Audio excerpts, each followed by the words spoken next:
This video is sponsored by Squarespace. So I've taken a lot of time over the past couple of months to fly both the Mavic 3 Pro and the Air 3 to try to figure out which one is better with everything considered, right? The camera, the airframe, the feature set, the price point. And I've come to the conclusion that you really can't go wrong buying either of these drones, which makes this comparison video very difficult to make. What I actually find interesting is that the Air 3 kind of helps us imagine what a potential Mavic 4 could look like. I know that I'd probably sound crazy discussing a potential new drone right off the bat, but seriously, there are some things about this drone that give us a good understanding of what to potentially expect. So the first thing is the size. The Air 3 is not all that much smaller than the Mavic 3's airframe, which is kind of surprising considering this is DJI's mid-tier entry in their foldable drone lineup, and this is definitely the biggest Air that they've released yet. I mean, just look at the size difference between the very first Mavic Air and now the new Air 3. This is all for the better, as this drone has become far more capable with a better camera, better battery life, and better flight performance, but for all these improvements to happen, the size of the drone needed to be made larger. So now that the size between these two drones is fairly similar, I'd imagine that a next generation Mavic, whatever might be called, maybe let's say a Mavic 4 for the sake of this video, it would need to be larger, right? To accommodate a better camera, better performance, better specs, better flight time, and everything that would come as a result of having a generally larger drone. Another area I think big improvements will need to be made is to the camera, because the Air 3 is putting some serious pressure on the Mavic 3 Pro with a similar dual camera design. There are even some areas that the Air 3 has surpassed the Mavic 3, like with its transmission system and flight performance. This is typical of a drone release cycle, or really any technology release cycle for that matter. Whenever the higher end offering, in this case the Mavic 3, is older than that newer offering that falls lower in the lineup, which in this case is the Air 3, there's bound to be areas that lower end offering has improved upon because technology has gotten better over the time since that higher end offering has come out, thus putting pressure on the higher end option. This is really what makes this comparison so hard to make, because even though the Air 3 is cheaper and better in a lot of regards,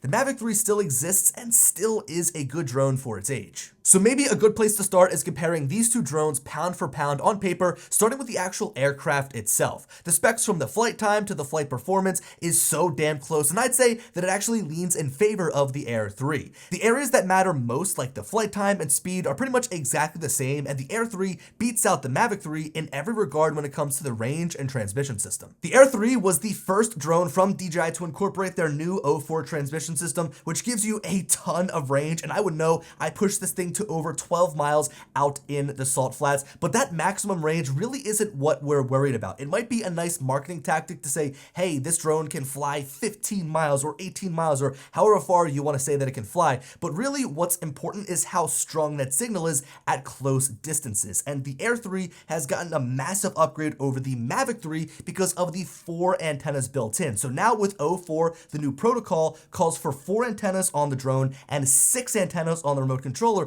compared to the 2 antennas in 03 on the Mavic 3 and the 4 antennas in the remote controller. So you have more antennas giving you a much better signal at closer distances. The flight performance on the Air 3 also makes the Mavic 3 feel like a kid's toy, and that isn't an exaggeration. Whenever I jump between drones, I'm always amazed at how quick the Air 3 is. The horizontal speed is the same between the Mavic 3 and Air 3, but the vertical speed is ridiculously fast. Like, you can dive down to the ground or ascend at such a quicker pace, making this drone feel so much more powerful. So like drone-wise, in terms of the actual aircraft itself, the Air 3 beats out the Mavic 3, as in a lot of categories it's even, but the Air 3 surpasses what the Mavic 3 can do in certain areas. There's really only 2 differences from a hardware standpoint about the Mavic 3 that's worth pointing out. So the first is the 2 extra optical avoidance sensors on the top, but these are the old hardware style, so I'm not sure how much they actually contribute to helping avoid obstacles, while the other is the extra auxiliary LED on the bottom, so it's made up of 2 LEDs instead of the single light on the bottom of the Air 3. So with that said, I think that the Air 3 is the clear winner from an aircraft standpoint. I think it's kind of surprising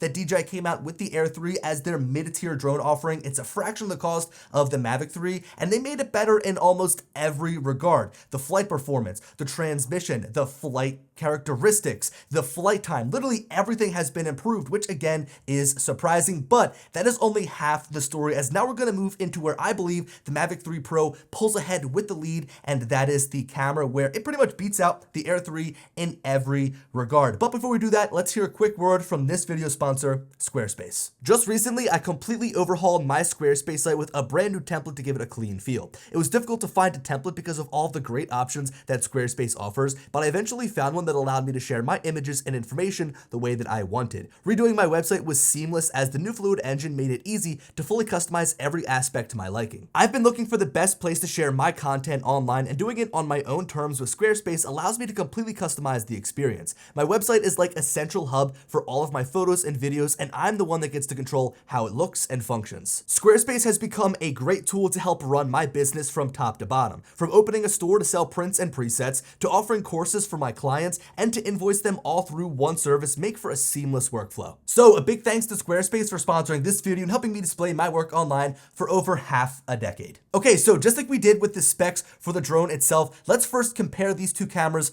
pound for pound. There's a lot of specs on this sheet that are very similar, like image resolution and frame rate options amongst a few other things, but the main difference is the size of the sensor. The 4/3 camera is really what separates the Mavic 3 series in general, putting it in a class of its own. Like, there are not many other drones, let alone foldable ones, rocking a sensor this big. The Air 3 does, however, have a few tricks up its sleeve, like the 48 megapixel main camera using the quad Bayer sensor, so the photos are technically captured in a higher resolution than what you would get on any of the Mavic 3 drones, but the technology used to achieve this doesn't beat out the true 20 megapixel 4/3 sensor on the Mavic 3. Where the Mavic 3's camera really shines is when you see the photos and videos actually captured from it, because after having been out for a year and a half, it is still one of the best aerial cameras available, period. Now, it doesn't mean that the Air 3 isn't good, because this camera will still get the job done, but I can't fathom how good the Mavic 3's camera is. I think back to all the places I've brought my Mavic 3 to over the course of 2022 and 2023, and I can't help but smile at the video and photos I've captured with it. It's a great experience to shoot with, and it produces images that are perfect in my opinion.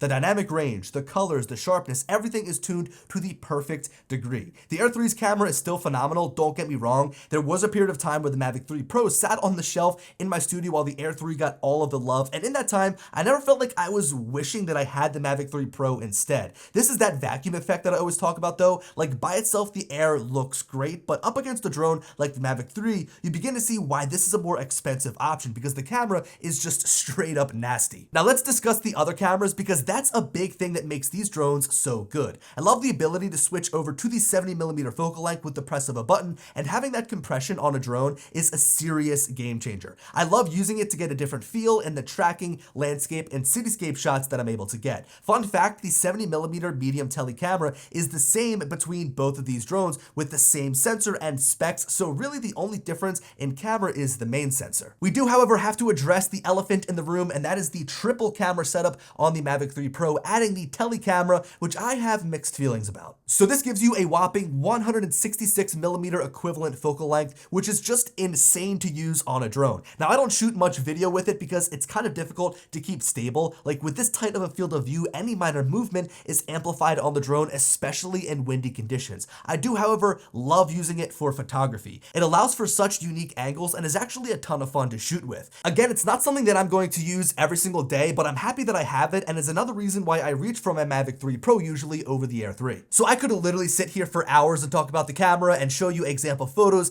and videos. I've actually got a good amount of scenic videos captured with these drones here on my channel. The one that stands out the most was from my trip up to Tofino in British Columbia, so on Vancouver Island. I brought the Mavic 3 Pro, the Air 3, and the Mini 4 Pro on that trip, and I made one video that's about 7 minutes long with clips taken from all three of those drones. And don't you know that after a couple of months gone by, I can't remember which drones I used to shoot which clips, and they all look the same to me, right? So at the end of the day, I talk about how good the Mavic 3 Pro's camera is, but once you color grade it and once you put it up onto YouTube, it really just all looks the same. With that said though, I still do have to say the Mavic 3 Pro's camera is superior to the Air 3, but it just goes to show you that no matter which drone you use, if you can use it properly, you can get some great photos and videos from it. Now, the final thing I love to discuss here in my videos is the feature set between drones and compare them, but really the feature set between these drones is exactly identical. They both have waypoints, they both have cruise control, they both have the same active track and autonomous flight modes. shots. The only thing that the Mavic 3 series has that I find to be an absolute game-changing feature is vision assist. This is a fairly new feature that allows you to actually see through the obstacle avoidance cameras. This is really helpful because when I'm tracking beside an object or doing an orbit with my camera focused on a subject that is not in the direction my drone is moving, I can use that little window in the bottom left corner to see what is directly beside my drone. This has seriously changed the way that I capture shots, as I feel way more comfortable when flying laterally. So aircraft-wise, the Air 3 is the winner. Camera-wise, the Mavic 3 Pro is the winner. So in my opinion, this comparison comes to a draw, which makes it so difficult to compare these drones. Like, I guess my advice to you, if you're kind of trying to figure out which of these is right for you, if you really care about the performance of your drone, go with the Air 3. But if you instead think that camera quality is like your utmost important thing, then go with the Mavic 3 Pro because it does have the better camera system. Overall, I am just so excited about the release of the Air 3 because it pushes so hard on the Mavic 3's heels that the Mavic 4 or whatever the next Mavic drone is needs to be something really special to stand out. And who knows when we'll see it? I mean, this drone is coming up on about 2 years old, so maybe a couple of months from now, maybe a year from now, who knows with DJI's wacky release cycles. But nonetheless, this is a great time to be a drone flyer because we have so many great options. Not only the Mavic 3 Pro and the Air 3, but the Mini 4 Pro is also a great option. Anyway, thank you guys so much for watching. Let me know your thoughts on these two drones down below in the comments, and as always, I'll talk to you later. Peace.